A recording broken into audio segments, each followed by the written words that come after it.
संगत में मैं सबसे पहले आप सभी को बैसाखी की हृदय से बधाई देता हूं। मेरे साथ यहां पर उपस्थित हैं प्रदेश सरकार में मेरे वरिष्ठ सहयोगी उप मुख्यमंत्री श्री ब्रजेश पाठक जी, भारतीय जनता पार्टी के प्रदेश के अध्यक्ष और प्रदेश सरकार में मंत्री श्री स्वतंत्र देव सिंह जी, प्रदेश सरकार के ही मंत्री श्री दानिश अंसारी जी, लखनऊ की महापौर श्रीमती संयुक्ता भाटिया जी, आज के इस कार्यक्रम में उपस्थित गुरुद्वारा यायागंज से जुड़े हुए हमारे सभी पदाधिकारीगण श्री बग्गा जी, सरदार सतनाम सिंह सेठी जी, डॉक्टर गुरमीत सिंह जी,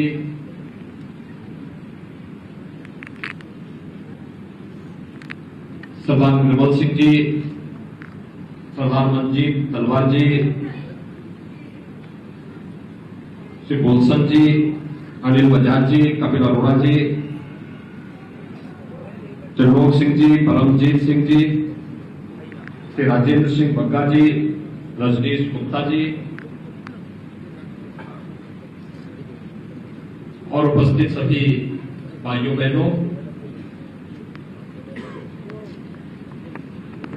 बैसाखी का पर्व हमारे लिए एक नया उल्लास, एक नया उत्साह,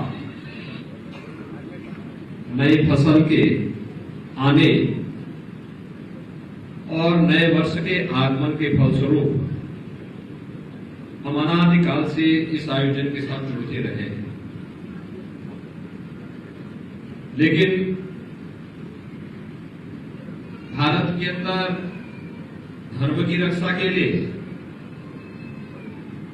आज के दिन का अपना ऐतिहासिक महत्व भी है। गुरु गोविंद सिंह जी महाराज ने आज ही के दिन खालसा पंथ की स्थापना करके भारत की रक्षा के लिए जिस प्रकार की एक उस कालखंड में अपनी सेना खड़ी की थी, आज उसी का परिणाम है कि हम सब इस उत्साह, इस उमंग के साथ गुरु महाराज के श्री चरणों में नमन करते हुए बैसाखी के इस पर्व में एकत्र होकर के हर्षोल्लास के साथ न केवल प्रदेश की राजधानी लखनऊ में बल्कि पूरे देश के अंदर इस आयोजन के साथ हम सबको जोड़ने का अवसर प्राप्त हो रहा है। हम सब जानते हैं सिखों के इतिहास के बगैर भारत का मध्यकालीन इतिहास अधूरा माना जाता है। त्याग और बलिदान की जो एक लंबी परंपरा और एक लंबी श्रृंखला खड़ी की है सिख गुरुओं ने, आज उसी का परिणाम है। देश भी और धर्म भी सुरक्षित है और इसीलिए इस प्रकार के आयोजन के साथ जुड़ना, इन कार्यक्रमों में भागीदार बनना अपने पूर्वजों के प्रति हमारी श्रद्धा को व्यक्त करता ही है। आने वाली पीढ़ी को भी इन महापुरुषों के प्रति नमन करने का एक अवसर उपलब्ध कराने का एक अवसर हम इस प्रकार के आयोजन के माध्यम से करते हैं। जब खालसा पंथ की स्थापना हुई थी, हम सब इस बात को जानते हैं क्योंकि यह ऐतिहासिक गुरुद्वारा है। गुरु तेग बहादुर जी महाराज ने भी और गुरु गोविंद सिंह जी महाराज ने भी अपने जीवन का कुछ भाग यहां पर इस गुरुद्वारे में व्यतीत करते हुए धर्म की रक्षा के लिए हमें क्या कुछ करना है उस प्रकार की प्रेरणा दी थी। और उस समय की जो विकृतियों की जिनके कारण समाज कमजोर हो रहा था, उसको दूर करने के लिए ही खालसा पंथ उस समय के लिए हम सब के लिए एक नया मार्गदर्शक के रूप में सामने आया था। वह शस्त्र और शास्त्र दोनों में पारंगत होकर के कैसे हमें देश और धर्म की रक्षा करनी है, जिसकी प्रेरणा तो प्रदान करता ही है, आने वाली पीढ़ी के लिए भी बहुत कुछ प्रेरणा और प्रकाश छोड़ करके गया है। आज के इस अवसर पर मुझे बताते हुए प्रसन्नता है, आज से ठीक 5 वर्ष पहले मुझे लखनऊ के पहले किसी गुरुद्वारे में आने का अवसर प्राप्त हुआ था। ऋषि आयानंद गुरुद्वारे में ही आकर के मैंने यहाँ माथा टेका था और गुरु परंपरा के प्रति अपनी श्रद्धा को व्यक्त किया था। 5 साल के बाद फिर गुरु महाराज की कृपा से मुझे यहाँ पर आप सबके बीच में आने का सौभाग्य प्राप्त हो रहा है।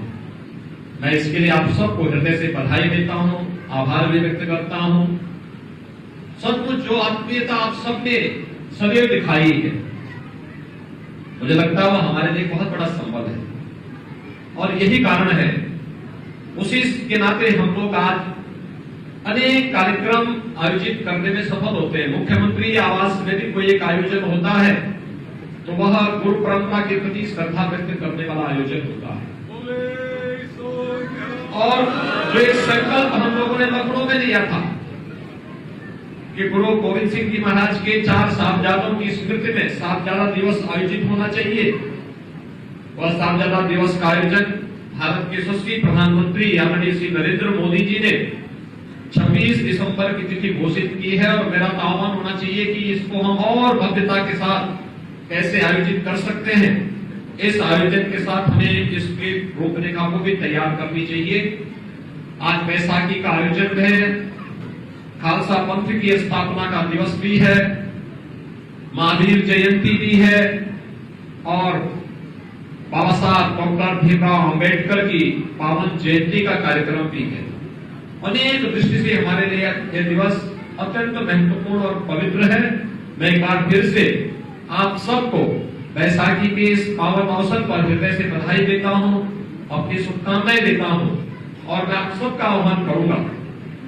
ये ऐतिहासिक धरोहर है यार गुरुद्वारा हमारे लिए। और इसलिए जो हम लोगों ने पहले भी कहा था कि यहाँ के पुनरुद्धार के लिए, इस क्षेत्र के विकास के लिए क्या कुछ होना है, इसके लिए यहाँ की महापौर के साथ में, ब्रजेश पाठक जी के साथ में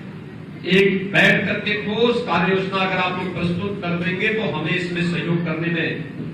प्रसन्नता होगी। मैं एक बार फिर से आज के इस अवसर पर आप सबको बैसाखी की हृदय से बधाई देता हूं, अपनी शुभकामनाएं देता हूं।